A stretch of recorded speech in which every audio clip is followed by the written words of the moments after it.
the water was everywhere, pooling around my feet, soaking through my new dress shirt, dripping from the edges of what used to be my laptop. The chlorine burned my nostrils as I stood there, paralyzed, watching 3 years of my life dissolve into nothing. My graduation photos floated face down like corpses. My acceptance letters to university, the ones I'd waited months to receive, were now unreadable pulp. Everything I'd worked for, everything I'd achieved, everything that proved I was more than what they said I was, gone. And there they stood. My own parents. Smirking. "Oh, sorry, it was just an accident," my mother said, her voice dripping with false sweetness that couldn't mask the satisfaction in her eyes. My father nodded beside her, not even bothering to hide his smile. An accident. 3 laptops don't just fall into a pool by accident. A table full of documents doesn't just tip over by accident. A celebration doesn't just turn into a nightmare by accident. My name is Alex. I'm 19 years old.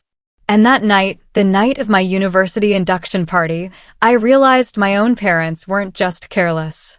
They were cruel. Deliberately, methodically, devastatingly cruel. That was the moment I learned what it feels like when family disguises malice as a mistake. When the people who gave you life decide they'd rather watch you drown. Before we begin this story, before I take you down into the depths of what happened next, I need something from you. Drop a comment below with your country and what time it is right now where you're watching. Whether it's sunrise in the UK, midnight in New York, afternoon in Canada, or evening in Australia, I want to know. Don't just sit back and watch my pain unfold in silence.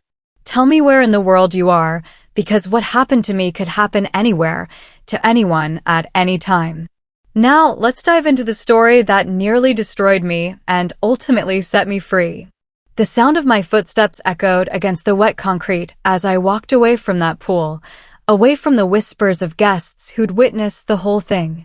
Each step squelched with the water that had soaked through my dress shoes I'd bought specifically for this night, the night I was supposed to celebrate getting into one of the most prestigious universities in the country. How could parents do that to their own child? I heard Mrs. Henderson whisper to her husband. "Did you see their faces?" "They weren't even sorry," someone else murmured. The voices followed me like ghosts, growing fainter but never disappearing completely. By morning, the whole neighborhood would know. By noon, it would spread to their social circles. By evening, everyone who'd ever known our family would have heard the story of the parents who sabotaged their child's celebration. But I didn't care about the gossip. I cared about the 3 years of work that was now floating in chlorinated water. I cared about the laptop that held my portfolio, my essays, my life's work. I cared about the way my father had laughed, actually laughed, when he saw my face crumple. Sarah's spare room smelled like lavender and old books. She'd offered it without question when I called, voice shaking, asking if I could stay the night. Just one night, I'd promised. Just until I could figure out what to do next. One night turned into 3. 3 turned into a week. I couldn't face going home. Couldn't face their satisfied smiles, their fake apologies, their complete lack of remorse. Every time I closed my eyes, I could smell that chlorine, sharp and burning. I could hear the splash as my laptop hit the water. I could see the mocking curve of my mother's lips as she delivered that poison-sweet sorry. The silence in Sarah's house was different from the silence at home. At home, silence meant tension, meant walking on eggshells, meant waiting for the next explosion. Here, silence meant peace. But even peace couldn't drown out the sound of muffled laughter that echoed in my head, my parents' laughter, the guests' nervous chuckles, the cruel comedy of watching a child's dream sink to the bottom of a pool. If you've ever been humiliated by the very people meant to protect you, hit subscribe. If you won't, at least comment why. Don't watch my pain silently while you decide whether my suffering is worth 30 seconds of your time. The phone call came on Thursday morning. Unknown number, professional tone, words that changed everything. "Is this Alex Morrison?" "Yes. This is James Whitfield from Whitfield, Barnes and Associates. I'm calling regarding your grandmother's estate." "My grandmother. Dead 3 months now, buried with all the family drama and bitter words that had defined the last years of her life. The grandmother my parents had systematically isolated me from, claiming she was difficult and manipulative. I'm sorry, I think there's been a mistake. My parents are handling. Actually, there's no mistake. According to the will, you're the primary beneficiary of several significant assets. I need to discuss a specific clause that's about to become relevant. The lawyer's office smelled like leather and old paper. Mr. Whitfield was a thin man with kind eyes and the demeanor of someone who'd seen enough family ugliness to know exactly what he was dealing with. Your grandmother was very specific about this, he said, sliding a document across his desk. She suspected your parents might try to manage your inheritance without your knowledge. I stared at the papers, trying to process the numbers, the legal language, the implications of what I was reading. This house, Mr. Whitfield continued, pointing to a highlighted section, the one your parents currently live in. Your grandmother left it to you. Not to them. To you. The room tilted slightly. But they've been living there for 15 years. Under a life estate agreement that expired upon your 18th birthday. They've been living there legally, but as of 6 months ago, you became the sole owner. They appear to be unaware of this fact. You mean? I mean the people who destroyed your belongings, who humiliated you at your own celebration, who've treated you as less than family. They've been living in your house. Paying bills for utilities in your name. Building equity on your property. The irony was so sharp it cut. The ones who ruined my induction night, who laughed while my future sank, now lived at my mercy. Every mortgage payment they'd never have to make again, every improvement they'd added to increase the value, every comfortable night they'd spent in what they thought was their sanctuary, all of it belonged to me. What happens now? I asked. Mr. Whitfield smiled, and it wasn't entirely pleasant. Now you decide. You could let them know immediately. You could give them time to make arrangements. You could forgive their oversight. Or you could let them discover it themselves. When the time is right, would you answer their call or let it ring? Tell me in the comments what you would do when the people who broke you suddenly need you. The first call came that night. My phone buzzed with my mother's contact photo, a family picture from last Christmas, all fake smiles and forced togetherness. I watched it ring. Listened to it go to voicemail. Felt something dark and satisfying settle in my chest. The second call came an hour later. This time it was my father. Same result. Same satisfaction. By midnight, I had 17 missed calls and 12 voicemail messages I didn't bother to listen to. The text started the next morning. Alex, we need to talk. There's been a misunderstanding about the house. Please call us back. This is important. We know you're angry, but we can work this out as a family. Family. The word had lost all meaning. Family doesn't laugh while destroying what you love. Family doesn't smirk while your dreams dissolve. Family doesn't call destruction an accident and expect forgiveness. I deleted each message without reading it completely. Sarah found me on her couch, staring at my phone as it buzzed with another call. You're enjoying this, she observed. They destroyed 3 years of my work. They humiliated me in front of everyone we know. They called it an accident. And now? Now they know what it feels like to need something from someone who doesn't want to give it to them. My phone buzzed again. This time I turned it face down and let the silence grow. Mr. Whitfield had been right about patience. Every day that passed without contact, every ignored call, every deleted message, made the silence more powerful. I could picture them in what used to be their house, frantically researching property law, realizing with growing horror that everything they'd taken for granted was slipping away. Sometimes silence screams louder than words. And my silence was becoming deafening. If you're still here watching but haven't subscribed, why? Do you want me to suffer alone? At least hit subscribe so this story isn't ignored like I was. The desperate phase began the following week. 43 missed calls in one day. My voicemail box filled up and stopped accepting new messages. They started calling Sarah's house, my university, even my old high school, trying to track me down. Alex, please. We made a mistake. We need to fix this. Your mother is beside herself. She hasn't slept in days. We're your parents. This is our home too. You can't do this to family.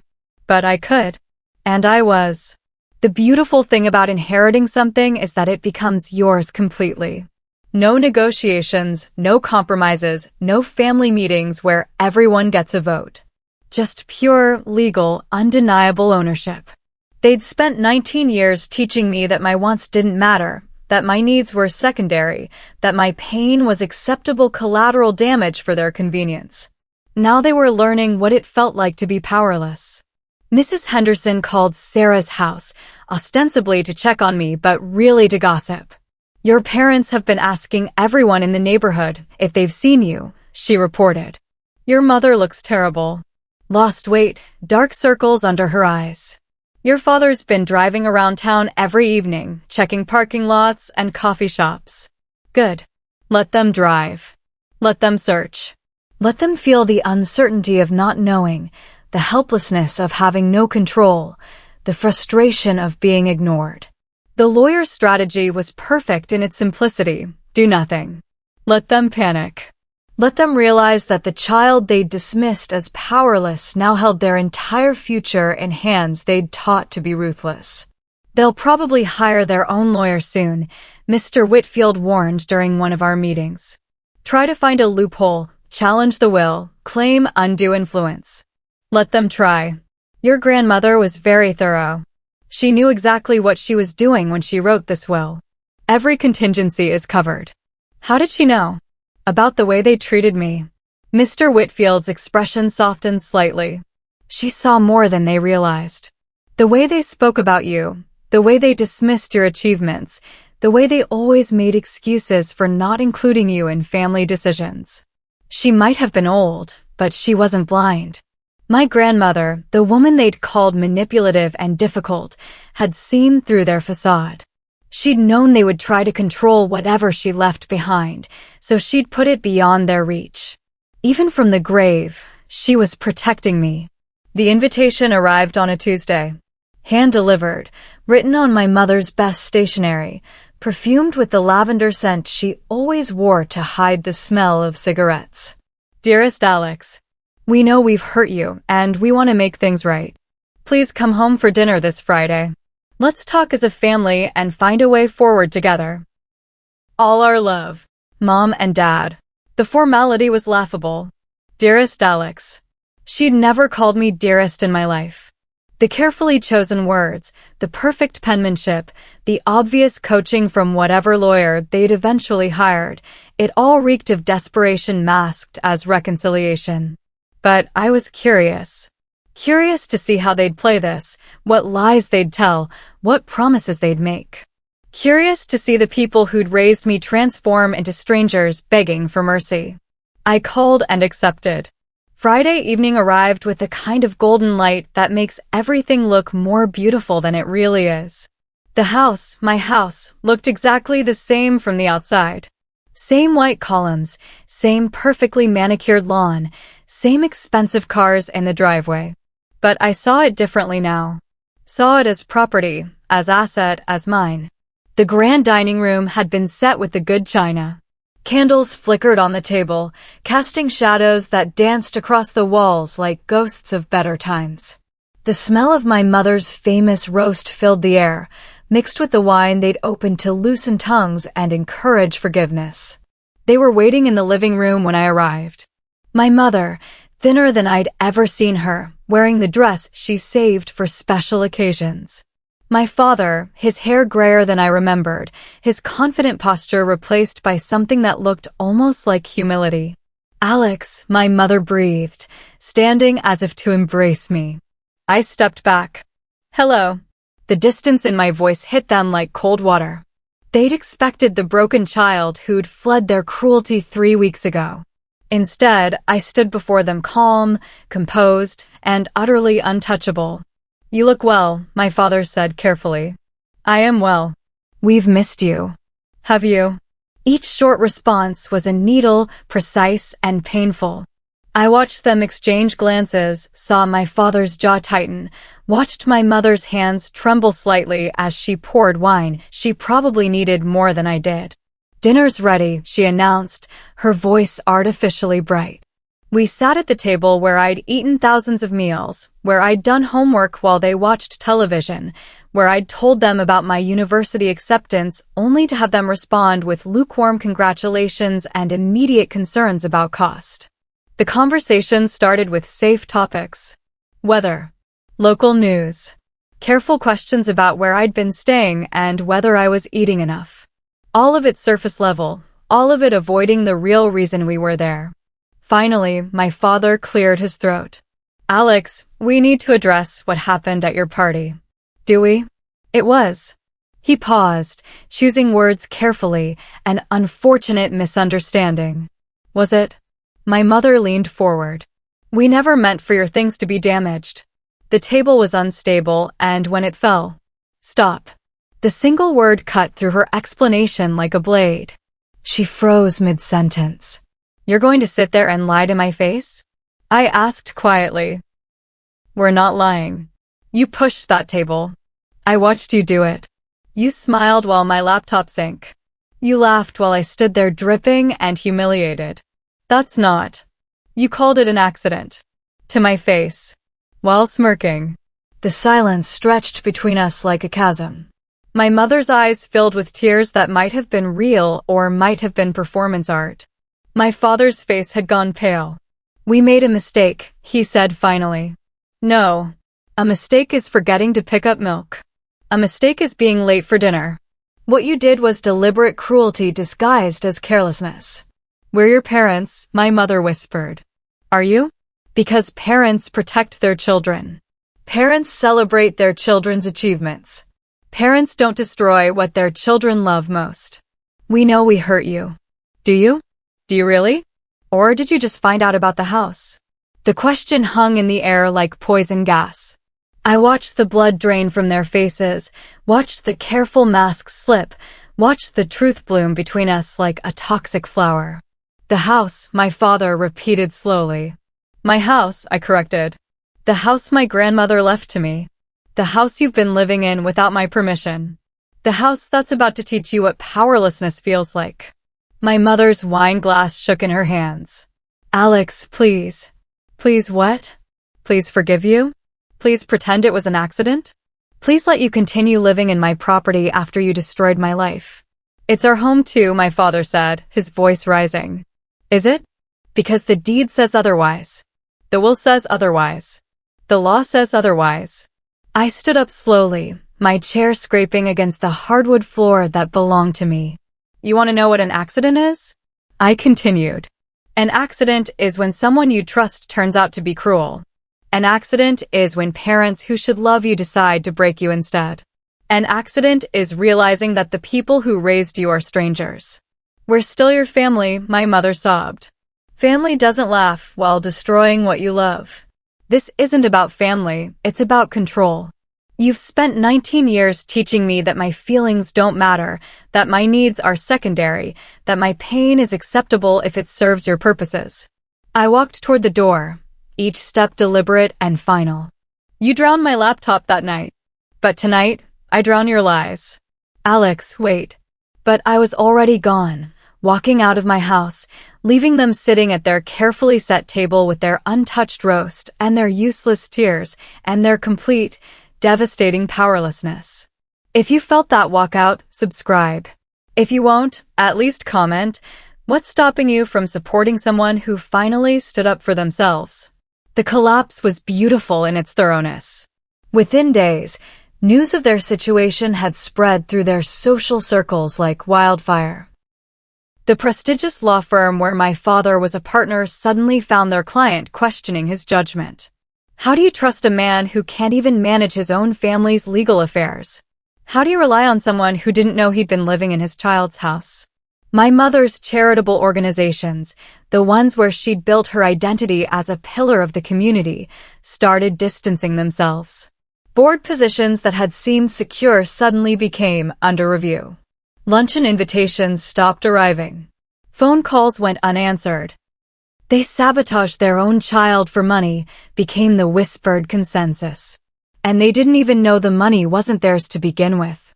Mrs. Henderson, ever the neighborhood gossip, provided Sarah with regular updates that she passed along with barely concealed glee. Your mother tried to buy groceries yesterday with a credit card that got declined, she reported. Had to leave a full cart at the register. Your father's been calling real estate agents, but no one wants to work with them. Apparently, word's gotten around that they can't be trusted with property matters. They tried to have a yard sale last weekend. Barely anyone showed up, and the few people who did were mostly there to gawk. The mighty had fallen so completely that even their neighbors, the same people who'd witnessed my humiliation at the pool party, now crossed the street to avoid awkward conversations. Justice isn't always loud, it's slow and devastating. Subscribe if you agree silence can be the sharpest weapon. The siblings entered the picture during week 4. My Aunt Caroline, my father's sister, had always been the practical one. She arrived at Sarah's house on a Wednesday morning, looking tired and frustrated. Your parents are destroying themselves, she said without preamble. Are they? They've spent their savings on lawyers who can't help them. They've borrowed money from friends who are now avoiding them. They're talking about declaring bankruptcy. That sounds like their problem. Caroline studied me with the same sharp intelligence that ran in my father's family. You've changed. Have I? Or have you just never seen me when I wasn't being controlled? Your grandmother would be proud, she said finally. Would she? She always said you were the only one in the family with a backbone. Looks like she was right. My parents disagree. Your parents are idiots. Always have been. Caroline stood to leave, then paused. For what it's worth, what they did at your party was unforgivable. If you decide to let them keep the house, make sure it's because you want to, not because they've guilt-tripped you into it. And if I don't? Then they'll learn what the rest of us figured out years ago. Actions have consequences, and some mistakes can't be undone. The court appointment was scheduled for the following Monday. A simple hearing to formalize what everyone already knew. The house was mine, had always been mine, and would remain mine until I decided otherwise. The courthouse smelled like floor polish and broken dreams. Fluorescent lights hummed overhead, casting everything in harsh, unflattering shadows. My parents sat with their lawyer on one side of the room while Mr. Whitfield and I sat on the other. The space between us might as well have been an ocean. Judge Morrison, no relation, despite the shared name, reviewed the paperwork with the efficient boredom of someone who'd seen every possible family drama play out in his courtroom. The inheritance is clear, he announced. The property belongs to Alex Morrison, age 19, as specified in the will of Eleanor Morrison, deceased. The previous residents have been living there under an expired life estate and must vacate within 30 days unless other arrangements are made. My mother made a small, wounded sound. My father's lawyer whispered something urgent in his ear. Your Honor, the lawyer said, standing. My clients were unaware of the change in ownership status. They've maintained and improved the property for 15 years, treating it as their own home. Surely some consideration. Ignorance of the law is not a defense, Judge Morrison interrupted. The will was properly filed and executed. If your clients failed to understand its terms, that's not the court's concern. But they're his parents, which makes their ignorance even less excusable. The judge's tone was sharp. They had every opportunity to review the will when it was read. They chose not to. This court doesn't grant special treatment for willful blindness. I sat quietly through the entire proceeding, watching my parents' world crumble in real time. Every legal phrase, every stamp of approval, every so ordered, was another nail in the coffin of their old life. When it was over, when the papers were signed and the judgment was final, I stood and walked past them without a word. They tried to speak, tried to plead one more time, but the law had spoken and words were meaningless now. Outside the courthouse, in the golden afternoon light, I felt something I hadn't experienced in years, complete freedom. No more walking on eggshells. No more swallowing my anger. No more pretending that cruelty was love. My father caught up with me on the courthouse steps. "Alex, please. You can't do this to us." I turned to face him, this man who'd taught me that power was everything and compassion was weakness. "You called it an accident," I said quietly. "Today, this judgment is my correction. We're your family." "No. Family protects each other. Family builds each other up. Family doesn't laugh while dreams die." I started walking again. "You taught me that blood doesn't make family. Love does. Respect does. Trust does. Where are we supposed to go?" I stopped walking and looked back at him one last time. This man who'd seemed so powerful when I was small, so intimidating when I was vulnerable, so untouchable when I needed protection most.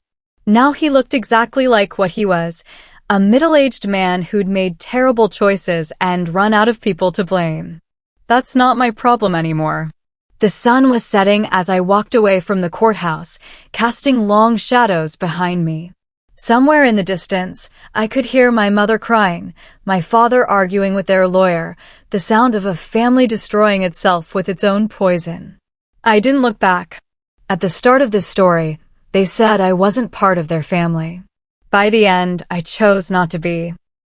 The difference between those two statements is everything. The difference between being rejected and choosing freedom, between being cast out and walking away, between being powerless and taking control. They called me a stranger. Now I finally am one by choice. I never moved back into the house.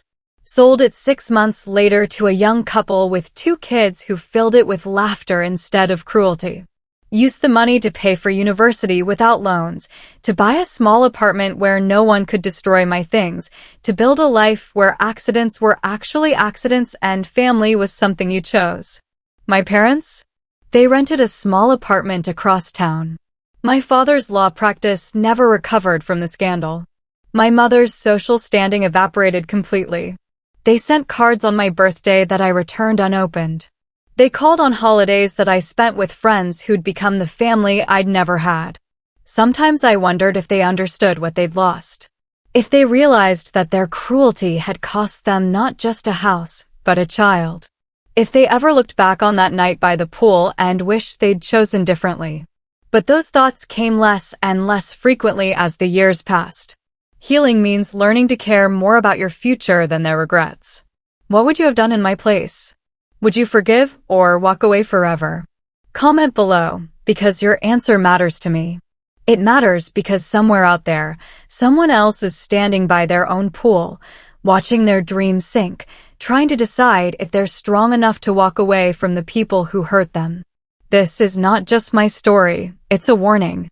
Subscribe, because silence only protects the cruel. If you refuse, then at least be honest in the comments. Why turn away from truth when it's staring you in the face? Why choose comfort over justice? Why protect the people who destroy what others love? The water has dried. The chlorine smell has faded. The echoes of that mocking laughter have finally gone quiet. But the lesson remains. Sometimes the cruelest thing you can do to cruel people is to remove yourself from their reach. Sometimes the strongest thing you can do is walk away. Sometimes the most loving thing you can do for yourself is to stop loving people who use that love as a weapon. I learned that night that family isn't about blood, it's about choice. And I chose freedom over bondage, truth over lies, self-respect over false peace. They taught me to be ruthless by being ruthless to me. The student, as they say, became the master. And I never looked back.